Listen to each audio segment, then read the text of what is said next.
I want you to think about your body position for a second. As you're watching this, think about how you're sitting.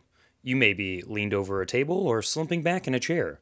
If you're looking at this on a mobile device, for example, your neck even has more of a bend in it, and you may wonder, what is this doing to your body? CNN's Dr. Sanjay Gupta explains the effects of text neck.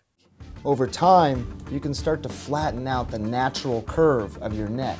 That can lead to pressure on discs, pressure on nerves, and a lot of that pain that people are now calling text neck. I use the computer all the time. I got a chance to spend the day with one of Phoenix Day School for the Deaf's technology teachers.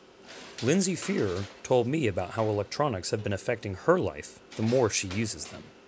I have a long history of issues with my neck and my back, my hands, and even my arms. These issues have forced her to do things a bit differently.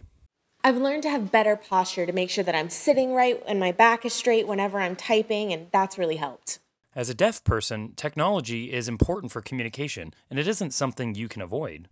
Really, I am so thankful to be living in this generation. There are so many positives for deaf people like me to have electronics and things like that, but there are a lot of negatives, and I feel like sometimes we ignore it, but I really think people need to pay attention. How you use technology doesn't only affect your neck, though. You can find that the respiratory capacity, your ability to actually take in air, can decrease as much as 30% just based on your body position. I asked Lindsay to try that out with me and see if it actually made a difference. Alright, so I want you to copy what I'm doing. Go on ahead, try it. When you're hunched over like this, you're not going to be able to breathe quite as easily. Feel it? Okay, now sit up. Breathe again. How did it feel this time? Wow, I really do notice a difference. Now that you tell me about it, I noticed that if I'm leaned back, I can breathe a lot easier, but if I'm bent forward, it feels a lot more strained. How interesting. I'd never thought about it before.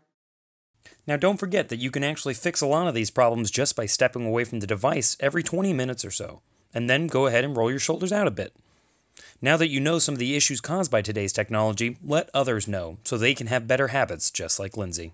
I'm always encouraging my students who are young and really just don't give a care about any of it. I tell them, you got to start it now, make good habits. It'll help you in the future.